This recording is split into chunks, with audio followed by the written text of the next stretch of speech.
जय Hind everyone, welcome to the world of history. आज का लेक्चर जो है वो एक रीकैप लेक्चर है, एक रिवीजन लेक्चर है आपके कंप्लीट मिडिवल हिस्ट्री का। हमने मॉडर्न शुरू कर दिया है लास्ट लेक्चर से, बट मैं इस मिडिवल इंडियन हिस्ट्री का आपको रिवीजन देना चाहती थी, रीकैप देना चाहती थी। उसके लिए मैंने ये लेक्चर बनाया है और हम बहुत ही क्रिस्प और शॉर्ट तरीके से देखेंगे कि मिडिवल इंडियन हिस्ट्री में हमने क्या क्या पढ़ा है, कौन कौन से इंपॉर्टेंट इवेंट्स हुए हैं और कौन कौन सी ऐसी इंपॉर्टेंट पॉइंट्स हैं जो हमें अपने एग्जाम के लिए याद रखने हैं। So let's begin with this. This is going to be recap of medieval Indian history. Introduction देखते हैं मिडिवल इंडियन हिस्ट्री का।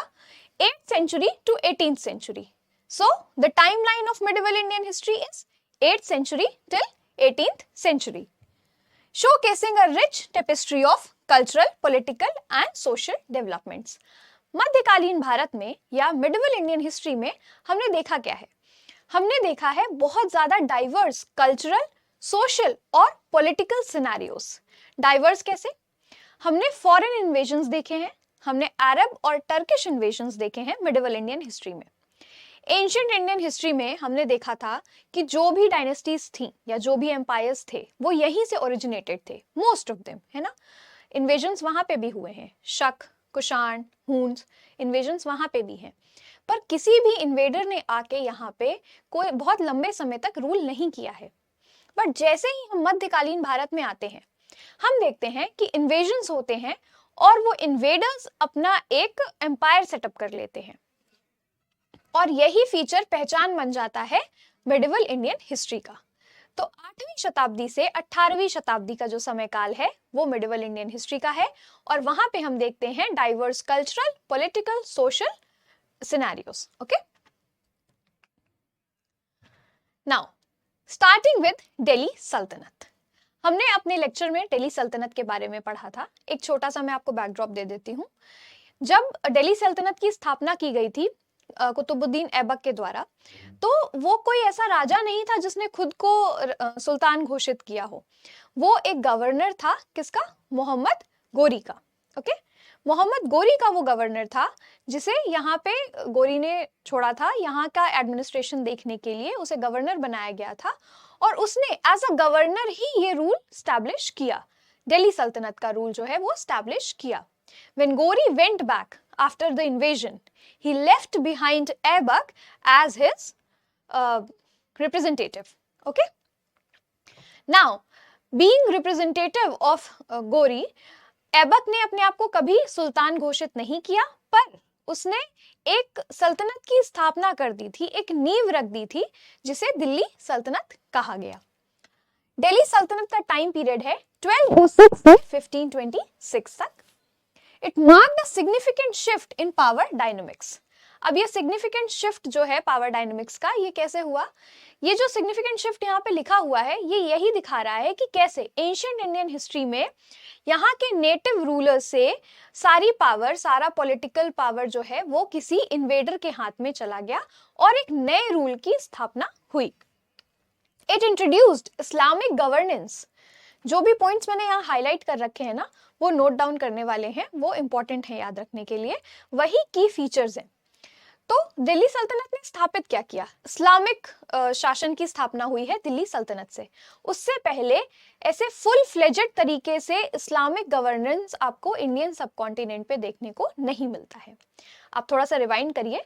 एंशिएंट इंडियन हिस्ट्री में आपने जब भी देखा होगा, we are talking about Hindu rulers, right?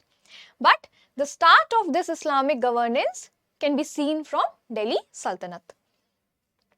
And it created ground for Mughal rule. Delhi सल्तनत के बाद ही मुगल रूल आता है। दिल्ली सल्तनत ने वो नींव रखी थी इस्लामिक शासन की, जिस पर मुगल रूल ने अपनी इमारत खड़ी की है। ठीक है, तो मध्यकालीन इतिहास अगर आपसे कोई पूछता है कि please describe medieval Indian history, please describe the era of medieval Indian history, तो आप कहेंगे कि दिल्ली सल्तनत ने एक नींव रखी थी इस्लामिक शासन की, जिस पर मुगल शासन ने अपनी इमारत खड़ी की है। Okay, this period is characterised by military conquest, cultural exchanges and establishment of Islamic architecture. Okay, military conquest हुए हैं पूरे मध्यकालीन भारतीय इतिहास के टाइमलाइन में। हम देखते हैं वेरियस बैटल्स हुई हैं, वेरियस वॉर्स हुए हैं और आधिपत्य की, सत्ता की लड़ाई चलती रही है। कल्चरल एक्सचेंजेस हुए हैं। हम आर्ट कल्चर के सेक्टर में देख पाते हैं कि हमें इंडो इस्लामिक फीचर्स देखने को मिल रहे हैं, आर्ट में भी, आर्किटेक्चर में भी, लिटरेचर में भी, in every aspect of society. और एस्टैब्लिशमेंट ऑफ इस्लामिक आर्किटेक्चर तो हम देखते ही हैं। मूविंग फॉरवर्ड, नाउ मैं आपको ऐसे छोटा छोटा जिस्ट दे रही हूं क्योंकि मैंने ये सब आपको एक्सप्लेन किया है, डिटेल में समझाया है पर्टिकुलर लेक्चर में, बट ये रिकैप देना जरूरी था ताकि आपका रिविजन होता रहे time to time. Now Delhi सल्तनत में ये वो डायनेस्टीज हैं जो दिल्ली सल्तनत में इंक्लूड होती हैं। पहली डायनेस्टी है स्लेव, मामलुक और इलबारी डायनेस्टी। कुतुबुद्दीन ऐबक जिस डायनेस्टी से बिलोंग करता था वो थी स्लेव डायनेस्टी, या उसे कह लीजिए मामलुक या फिर इलबारी डायनेस्टी। उसका टाइम पीरियड है 1206 से 1290 तक। देन खिलजी डायनेस्टी की स्थापना होती है। फिर आता है तुगलक डायनेस्टी, सैयद डायनेस्टी और लास्ट में लोधी डायनेस्टी। लोधी वंश के आखिरी शासक को हरा के बाबर मुगल शासन की स्थापना यहाँ पे करता है। ठीक है, now this is the administration. ये ओवरव्यू है एडमिनिस्ट्रेशन का कि दिल्ली सल्तनत में एडमिनिस्ट्रेशन कैसे वर्क करता था। सबसे टॉप पे सल्तनत है यानी कि एम्पायर है, ओके, और उसका head the sultan, the king. फिर एम्पायर को छोटे छोटे इक्ता में बांटा गया। इक्ता क्या है? प्रोविंसेस यानी कि प्रांत। एक बड़े साम्राज्य को छोटे छोटे प्रांतों में बांटा गया एंड दैट वाज इक्ता, जिसे इक्ता कहते थे, और उसका हेड मुफ्तीज या वलीज, ओके, जिन्हें गवर्नर्स कहते हैं। फिर प्रोविंसेस को यानी इक्ता को हम शिक में बांटते थे। शिक का जो हेड होता था वो शिकदार होता था। शिक को परगना में बांटा गया यानी कि सब डिस्ट्रिक्ट्स, जिसमें आमिल और मुंसिफ 3 ऑफिशियल्स अपॉइंट किए जाते थे। किसमें? आपके परगना को मैनेज करने के लिए। खजानदार ट्रेजर देखता था, ट्रेजरी। आमिल रेवेन्यू कलेक्टर था यानी कि जो टैक्स का कलेक्शन होता था वो आमिल के द्वारा किया जाता था, और मुंसिफ अकाउंट्स मेंटेन करता था। ओके, परगना के बाद सबसे छोटी यूनिट है विलेज यानी कि ग्राम या गांव, जहां पे हेड होते थे मुकद्दम या चौधरीज। ना ये था ओवरव्यू आपके दिल्ली सल्तनत का। हमने दिल्ली सल्तनत में क्या क्या देखा था? हमने देखा था कि एक इन्वेजन होता है, उसके बाद जो इन्वेडर है वो अपने एक उत्तराधिकारी को या फिर रिप्रेजेंटेटिव को छोड़ देता है यहाँ पे शासन को मैनेज करने के लिए। ठीक है, गवर्नर को एज अ रिप्रेजेंटेटिव छोड़ा जाता है कुतुबुद्दीन ऐबक को यहाँ पे एडमिनिस्ट्रेशन को मैनेज करने के लिए। कुतुबुद्दीन ऐबक फिर एक सल्तनत की स्थापना करता है जिसे दिल्ली सल्तनत का नाम दिया गया। पर दिल्ली सल्तनत का वो शासक जिसने कभी सुल्तान का टाइटल नहीं लिया वो कुतुबुद्दीन ऐबक था। उसने कभी सुल्तान के तौर पे शासन नहीं किया। कुतुबुद्दीन ऐबक के बाद जब इल्तुतमिश की बारी आती है तो इल्तुतमिश सुल्तान का टाइटल भी ग्रहण करता है और अपने आप को फुल फ्लेजेड तरीके से वो सुल्तान घोषित करता है एंड वहां से एक्चुअल में दिल्ली सल्तनत का शुरुआत होता है। ठीक है, फिर हमने देखा इस दिल्ली सल्तनत के समय काल में कौन कौन सी डायनेस्टीज आई, कैसा उनका सेंट्रल एडमिनिस्ट्रेशन था। हमने एक ओवरव्यू लिया कि दिल्ली सल्तनत का स्ट्रक्चर कैसा था। दिल्ली सल्तनत का जो आखिरी डायनेस्टी थी दिल्ली सल्तनत में, लोधी डायनेस्टी, उसका जो आखिरी रूलर था इब्राहिम लोधी, उसको हराने के बाद बाबर यहाँ पे मुगल एम्पायर की स्थापना करता है। Now we will see the Mughal empire. हम टाइमलाइन देखते हैं 1526 टू 1857। जब तक रिवोल्ट ऑफ 1857 नहीं हो जाता तब तक मुगल एम्पायर का हम प्रेजेंस इंडियन सबकॉन्टिनेंट में देख पाते हैं। लास्ट मुगल रूलर जिन्होंने रिप्रेजेंट किया है इस डायनेस्टी को, बहादुर शाह जफर, जिनका एक बहुत इंपॉर्टेंट रोल भी रहा है रिवोल्ट ऑफ 1857 में, उनके मौजूदगी तक हम मुगल एम्पायर का टाइमलाइन देखते हैं। It is known for its political stability and cultural flourishing. Now, 2 keywords: political stability and cultural flourishing. Mughal empire का कितना रिच कल्चर था हम सब जानते हैं। ठीक है, कल्चर में उनका कंट्रीब्यूशन बहुत रहा है। We have seen it in all the aspects of society, art, architecture, literature and various forms of arts, paintings, you know, and what not. उसके साथ ही पॉलिटिकल स्टेबिलिटी। जब हम मुगल एम्पायर का टाइमलाइन देखते हैं, you see the time frame, वो दिखाता है कि इतने लंबे समय तक किसी एम्पायर का सस्टेन करना शोज कि कितनी पॉलिटिकल स्टेबिलिटी थी, राजनीतिक तौर पे वो कितने मजबूत थे। ये जो स्टेबिलिटी है ये इस बात से जाहिर होती है कि उनका जो शासन काल था वो कितना लंबा था। Under emperors like Akbar, Shahjahan, Aurangzeb, empire expanded significantly. Empire का एक्सपेंशन सिग्निफिकेंट तौर पे हुआ है। Blending Persian, Indian and Islamic traditions. यहाँ पे हम पर्शियन, इंडियन और इस्लामिक ट्रेडिशंस का ब्लेंड देख पाते हैं। ओके, दिल्ली सल्तनत में हम क्या देख रहे थे? Indo Islamic traditions, Indo Islamic mixture देख रहे थे। यहाँ पे पर्शियन इन्फ्लुएंस भी है। वाई? बिकॉज जो मुगल रूलर्स थे वो खुद को पर्शियन लेगेसी से रिलेट करते थे। Okay, this is the list of Mughal rulers. ये इनिशियल स्टेज के मुगल रूलर्स हैं। Babar, Humayun, Akbar, Jahangir, Shahjahan, Aurangzeb, Bahadur Shah first, Jahandar Shah, फर्रुखशियर and रफीउद्दर्जत। ठीक है, रफीउद्दर्जत तक या फिर हम कह लें फर्रुखशियर तक, यहाँ तक हम बहुत सारे प्रोमिनेंट रूलर्स को देखते हैं जिनका बहुत इंपॉर्टेंट कंट्रीब्यूशन रहा है मुगल एम्पायर में। ठीक है, स्पेशली टिल औरंगजेब। औरंगजेब तक हम मानते हैं कि ये इनिशियल मुगल रूलर्स थे जिन्होंने एक बहुत मजबूत फाउंडेशन बनाया था मुगल एम्पायर का। फ्रॉम बहादुर शाह फर्स्ट, हमने अपने लेटर मुगल्स के चैप्टर में भी देखा था कि बहादुर शाह फर्स्ट से लेटर मुगल का टाइम पीरियड शुरू हो जाता है और धीरे धीरे करके यहीं से मुगल एम्पायर की जो सत्ता है, जो शक्ति है, उसका हम छीड़ देखते हैं, डिटोरिएशन देख पाते हैं। We have given the timelines of all the rulers and in part 2 यहाँ पे भी वो सारे लेटर मुगल्स हैं 1857 तक, यानी बहादुर शाह जफर तक, बहादुर शाह सेकंड और बहादुर शाह जफर, यहाँ इनके समय काल तक मुगल एम्पायर का डिटोरिएशन हम देख पाते हैं। Till his time period Mughal empire सिर्फ एक पपेट की तरह था, फॉर बस एक नाम की तरह इस्तेमाल किया जा रहा था मुगल डायनेस्टी का। This shows the central administration of Mughal empire. हमने मुगल एम्पायर वाले चैप्टर में पढ़ा था कि कैसे किस राजा ने क्या कंट्रीब्यूट किया था, क्या क्या उनके टाइम के मेजर इवेंट्स हुए थे। यहाँ पे हम बहुत ही क्रिस्प तरीके से देखेंगे कि क्या हम इनके जो सेंट्रल एडमिनिस्ट्रेशन था मुगल एम्पायर का, जो उनका पॉलिटिकल स्टेबिलिटी का जो ग्राउंड था वो कैसे सेटअप हुआ था। कहीं की भी पॉलिटिकल स्टेबिलिटी का ग्राउंड एक स्ट्रॉन्ग एडमिनिस्ट्रेशन से सेटअप होता है एंड मुगल एम्पायर में वो फीचर मौजूद था। So the king was at the peak. It was the axis of the Mughal government. सब कुछ सेंट्रल अथॉरिटी जो थी वो राजा के हाथ में थी, या आपका जो बादशाह होते थे उनके हाथ में थी। किंग के बाद वकील आते हैं, प्राइम मिनिस्टर, then दीवान आला who was the finance minister. Coming to Mir Bakshi, he distributed salaries to the military and non-military officers. इनका काम था military and non military officers की सैलरीज का रिकॉर्ड रखना, और साथ ही मनसबदार का रिकॉर्ड भी रखते थे। देन सदर सुदूर, he was head of religious department. ठीक है, धार्मिक कार्यालय के जो मुखिया थे वो सदर सुदूर थे। काजी उल कुसात, ये जुडिशियल अफेयर्स के हेड थे, चीफ थे। खान समान, he was head of royal families care department.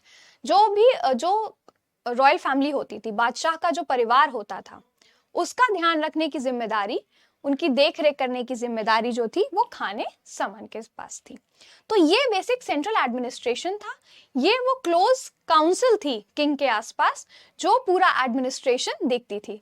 बाकी छोटे लेवल पे चीजें फिर डिवाइड होती जाती हैं और भी ऑफिशियल्स ऐड होते जाते हैं, but this was the main access और main centre of the administration of Mughal empire.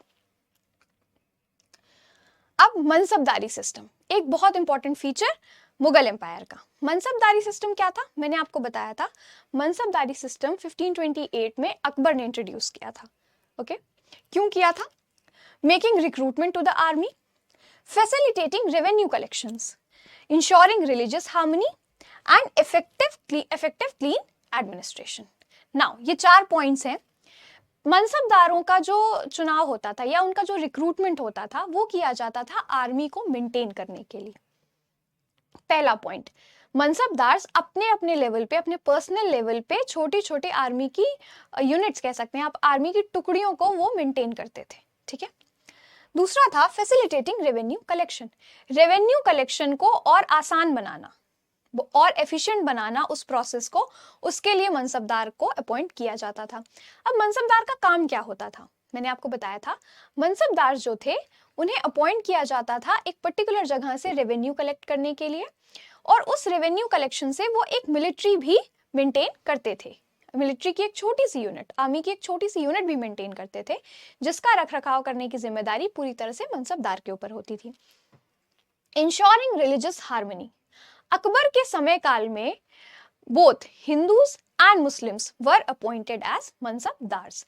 तो इससे रिलीजियस हार्मनी मेंटेन रहती थी, धार्मिक जो सहिष्णुता थी वो मेंटेन होती थी, क्योंकि सिर्फ मुस्लिम्स मनसबदार ही नहीं अपॉइंट होते थे, हिंदू मनसबदार को भी अपॉइंट किया जाता था। एंड इफेक्टिव क्लीन एडमिनिस्ट्रेशन, बहुत ही smooth and effective administration maintain करने के लिए लोअर लेवल्स पे भी मनसबदारी सिस्टम को इंट्रोड्यूस किया गया था। नाउ दिस स्लाइड शोज कि मनसबदारी सिस्टम एक्चुअली था क्या। मैंने आपको बताया मनसबदार क्यों अपॉइंट किए जाते थे। उसमें दो तरीके के मनसबदार होते थे, दो तरीके की रैंक होती थी बेसिकली मनसबदार की, जात एंड सवार। ये लेटर फेज में इंट्रोड्यूस किया गया था, zat and sawar. Personal salary of mansabdar was fixed according to the zat. जो भी जात, जिस जात पे मनसबदार का अपॉइंटमेंट होता था, now zat here does not define the caste system, no, zat वो पोजीशन होती थी, वो रैंक होती थी जिस रैंक पे मनसबदार को अपॉइंट किया जा रहा है, और उसी जात के अकॉर्डिंग उसकी सैलरी बनती थी। Now, according to the Sawar, number of horsemen of mansabdar and their salary was fixed. जितने सवार किसी मनसबदार को अलॉट किए जाते थे, उसी के अकॉर्डिंग वो हॉर्समैन रख सकते थे अपने पास, यानी कि घुड़सवारों की एक सेना रख सकते थे और उनको सैलरी दे सकते थे। अगर किसी व्यक्ति को कोई जात अलॉट हुई है, तो उस जात का मतलब है कि वो उस मनसबदार की फिक्स्ड सैलरी होती थी। Whereas, जब उसी मनसबदार को सवार अलॉट किया जाता था एक्सक्यूज मी, तो वो सवार डिफाइन करता था, वो सवार की रैंक डिफाइन करती थी कि वो कितने घुड़सवार अपने अंडर रख सकता है। I hope this mansabdari system is clear. Now coming to cultural syncretism या कल्चरल सिंथेसिस। मिडिवल इंडिया को मेल्टिंग पॉट कहा जाता है of diverse cultures. Okay, I have mentioned this word over here. Medieval Indian history is referred as melting pot of diverse cultural traditions. ऐसा क्यों? क्योंकि हम बहुत ज़्यादा मिक्स देख सकते हैं, बहुत ज़्यादा ब्लेंड देख पाते हैं वेरियस कल्चर्स का। हम इस्लामिक कल्चर भी देख रहे हैं, इंडियन कल्चर भी देख रहे हैं, पर्शियन इन्फ्लुएंस भी देख रहे हैं। So the mix of these all cultures is related to medieval Indian history. यही एक समय काल है भारतीय इतिहास का जहाँ पे इतनी डाइवर्सिटी देखने को मिल रही है, और बहुत ही हार्मनी के साथ, हार्मोनियस तरीके से हम ये डाइवर्सिटी देख पा रहे हैं। It's a very good blend, it's a very smooth blend. Interaction between Hinduism and Islam led to the emergence of new philosophies. जो इंटरेक्शन हो रहा था इस समय काल में हिंदुइज्म और इस्लाम के बीच में, उसमें बहुत ज़्यादा, उसकी वजह से बहुत ज़्यादा आपको फिलॉसफीज देखने को मिलती हैं, नई फिलॉसफीज। अब ये नई फिलॉसफीज क्या थी? जब हम भक्ति और सूफी मूवमेंट की बात करते हैं, तो मैंने आपको बताया था कि वो दिल्ली सल्तनत से शुरू हो जाता है भक्ति और सूफी मूवमेंट। भक्ति और सूफी मूवमेंट का जो एसेंस है, जो मेन कॉन्सेप्ट है, जो मेन आइडियोलॉजी है, वो एकता पे है, यूनिटी पे है। ठीक है, द मेन कॉन्सेप्ट और द मेन आइडिया बिहाइंड भक्ति and Sufi movement was unity among Hindus and Muslims. Sufi movement में भी हम देखते हैं बहुत ज्यादा यूनिटी पे फोकस किया जाता है, और भक्ति मूवमेंट में भी हम देखते हैं जो सेंट्स रहे हैं, चाहे वो भक्ति मूवमेंट के रहे हो या सूफी मूवमेंट के रहे हो, दोनों ही रिलीजन के लोगों ने उनको फॉलो किया है। तो ये जो फिलॉसफीज डेवलप हुई हैं इस इंटरेक्शन की वजह से, हिंदूज और मुस्लिम के इंटरेक्शन की वजह से, ये दिखाती हैं कि मध्यकालीन भारतीय इतिहास जो है वो कितने अच्छे से डाइवर्सिटी को भी हैंडल कर रहा था। ओके, न्यू आर्ट फॉर्म्स आती हैं, हम बहुत सारा आर्किटेक्चर में स्टाइल देखते हैं, बहुत सारे डिफरेंट स्टाइल्स इमर्ज होते हैं ऐसे, जिनमें दोनों का हम मिक्स देख पाते हैं, दोनों का इन्फ्लुएंस देख पाते हैं, इंडियन स्टाइल का भी and as well as Islamic style का भी। Then trade and economy. Trade and economy medieval Indian history का एक बहुत मजबूत पिलर है। ऐसा इसलिए क्योंकि इतना बड़ा साम्राज्य और इतने सारे रूलर्स का आना और उस साम्राज्य को मेंटेन करना, एडमिनिस्ट्रेशन को स्ट्रांग रखना और इतने लंबे समय तक रूल करना, इस बात को दर्शाता है कि ट्रेड और इकोनॉमी दोनों ही फ्लरिश कर रही थी बहुत ही अच्छे लेवल पे। बहुत सारे ट्रेड रिलेशंस थे वेरियस रीजन्स के साथ। अंदर जो इंटरनल इकोनॉमी है वो भी बहुत स्ट्रांग थी। Middle east, south east Asia से ट्रेड हो रहा था। अलाउद्दीन खिलजी के टाइम पे हम मार्केट रिफॉर्म्स देख पाते हैं। स्पेशल मार्केट्स एस्टैब्लिश की गई थी उसके द्वारा स्पेशल चीजों के लिए। एक मार्केट थी जहां पे सिर्फ फूड ग्रेन्स मिलते थे, एक मार्केट थी जहां पे सिर्फ हॉर्सेस बिकते थे, एक मार्केट पे स्लेव ट्रेड होता था एक मार्केट में। ये जो मार्केट रिफॉर्म्स लाए गए थे अलाउद्दीन खिलजी के द्वारा, और अकबर के टाइम पे भी बहुत सारे ऐसे इकोनॉमिक रिफॉर्म्स हुए थे जिसकी वजह से जो इकोनॉमी रही है मुगल एम्पायर की या पूरे मिडिवल इंडियन हिस्ट्री की, वो टाइम टू टाइम रिफाइन होती रही है, मॉडिफाई होती रही है और मजबूत पकड़ उसने बना के रखी है। रेवेन्यू सिस्टम जो था, specially the revenue system, it was very apt, it was very good, I would say very efficient. जो भी प्रोड्यूस होता था उसका एक नपा तुला हिस्सा एज अ रेवेन्यू कलेक्ट किया जाता था, and that share of revenue was fixed according to the region, कि किस रीजन में कितना उत्पादन हो रहा है उसके हिसाब से ही हिस्सा तय होता था रेवेन्यू का। ऐसा नहीं है कि अगर 1/4 शेयर डिक्लेयर कर दिया गया है कि 1/4 शेयर लिया जाएगा टोटल प्रोड्यूस का एज अ रेवेन्यू, तो हर जगह से 1/4 लिया जा रहा है, नहीं।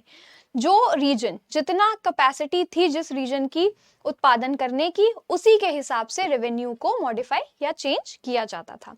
दिस शोड, इससे ये पता चलता है कि जो रूलर्स थे मिडिवल इंडियन हिस्ट्री में, वो इस बात से अवेयर थे कि उनके राज्य में हर जगह से एक जैसा रेवेन्यू नहीं आ सकता, हर जगह पे एक जैसा उत्पादन नहीं हो रहा है, और जो जनरल पब्लिक है, कॉमन मैन है, उसके जो हितों का ध्यान रखने के लिए भी रेवेन्यू सिस्टम को टाइम टू टाइम मॉडिफाई किया जाता गया है।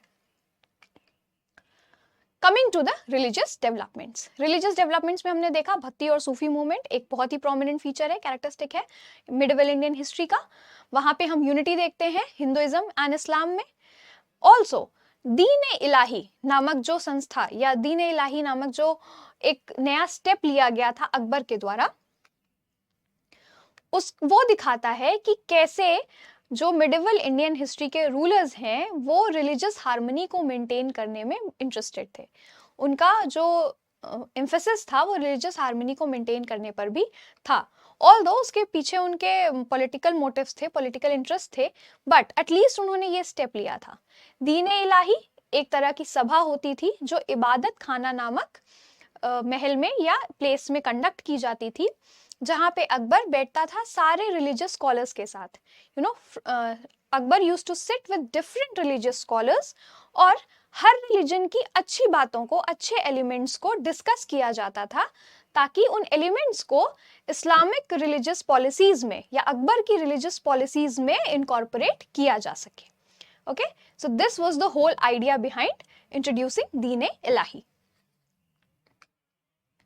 Art and architecture, and now it is the most important characteristic of medieval Indian history.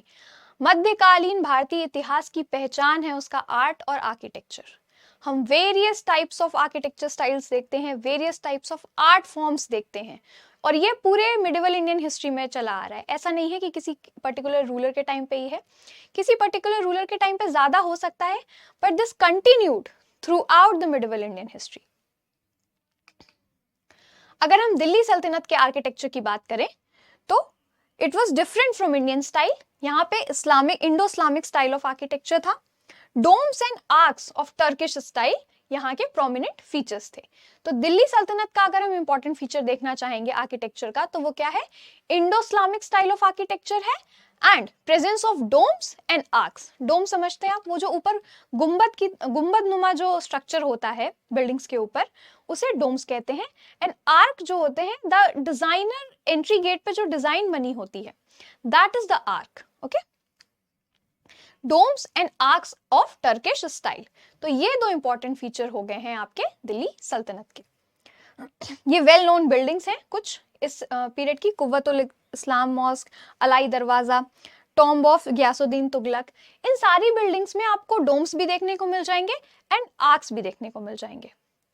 वो जो आर्क्स होते हैं, these are the very beautifully carved shapes on the main entrance or the main gate of any building, of any structure. ये आपको दिल्ली सल्तनत में देखने को मिल जाएगा। फीचर्स ऑफ मुगल आर्किटेक्चर में हम देखते हैं blend of Turkish, Persian and Indian architecture. Then we see use of red sandstone. हम रेड सैंडस्टोन का यूज देखते हैं, जैसे कि रेड फोर्ट पूरा बना ही रेड सैंडस्टोन से है। Then use of white marble से वेरियस जो है वो मुगल एम्पायर के टाइम पे मुगल आर्किटेक्चर में जो भी बिल्डिंग्स बनाई गई हैं, बहुत एक्सटेंसिव यूज हुआ है व्हाइट मार्बल का। कंस्ट्रक्शन ऑफ टोम्स का कंस्ट्रक्शन देखते हैं हम। Mausoleums and domes, now domes यहाँ पे भी पाए जाते हैं। These are the domes, okay, these are the domes and this structure is your arch, okay. Domes और आर्क्स जो है हम दिल्ली सल्तनत में शुरुआत देखते हैं और उसका कंटिन्यूएशन हम मुगल एम्पायर में भी देख पाते हैं। Use of jalis, now this jali work is exclusive to Mughal empire. आप देख रहे हैं ना jali work, that is exclusive to Mughal empire, ये आपको मुगल एम्पायर में देखने को मिलता है। लिटरेचर एंड फिलोसफी में भी हम बहुत ज्यादा देख पाते हैं एडवांसमेंट। कैसे? It flows with poetry, drama, philosophical text और नोटेबल फिगर्स देखते हैं हम, नोटेबल पर्सनालिटीज देखते हैं हम भक्ति एंड सूफी मोमेंट के टाइम पे। जो भी रिलीजियस फिलोसफीज डेवलप हुई हैं, जो भी लिटरेचर लिखा गया है, हम भक्ति और सूफी मोमेंट में देख पाते हैं कि बहुत वास्ट स्केल पे वर्नाकुलर लिटरेचर भी लिखा गया है, यानी कि रीजनल लैंग्वेजेस में लिटरेचर लिखा गया है। बहुत ज्यादा ऐसी पर्सनालिटीज हम देख पाते हैं जिन्होंने लिटरेचर में बहुत ज्यादा कंट्रीब्यूट किया है, जैसे कि Kalidas, Tulsidas, various people, okay. Now Delhi सल्तनत का जो लिटरेचर है वो पर्शियन में लिखा गया है। It is purely in Persian and Persian ही जो थी वो कोर्ट लैंग्वेज बन जाती है दिल्ली सल्तनत के टाइम पे, ओके। ऑफिशियल लैंग्वेज इसको डिक्लेयर कर दिया जाता है। और मैंने दिल्ली सल्तनत के लेक्चर में आपको पूरा एक लिस्ट दिया था वेरियस बुक्स का और उनके ऑथर्स का, and same I have given in the lecture of Mughal empire as well. Literature of Mughal empire में हम देखते हैं during Mughal reign dozens of contemporary literatures have been written by different authors. Now जब हमने दिल्ली सल्तनत में देखा था कि पर्शियन में टेक्स्ट लिखे गए हैं, तो वो पर्शियन टेक्स्ट जो है वो मुगल एम्पायर में भी कंटिन्यू हुए हैं। पर्शियन लैंग्वेज को मुगल एम्पायर में भी उतना ही वेटेज दिया गया है, उतनी ही तवज्जो दी गई है। Here and there a few texts were written in Turkish and Arabic, but Persian का main influence रहा है दिल्ली सल्तनत में भी और मुगल एम्पायर में भी। Most of the literature were written in Persian language. Impact of colonialism. अब मिडिवल इंडियन हिस्ट्री में हम कोलोनियलिज्म देख पाते हैं। जो कॉलोनियल पावर है वो आती है मिडिवल इंडियन हिस्ट्री के लेटर फेज में, यानी कि मुगल एम्पायर में। जहांगीर के कोर्ट से लेके लेटर मुगल्स तक, यानी बहादुर शाह जफर तक, हम ब्रिटिशर्स का इन्फ्लुएंस देख पाते हैं, ठीक है।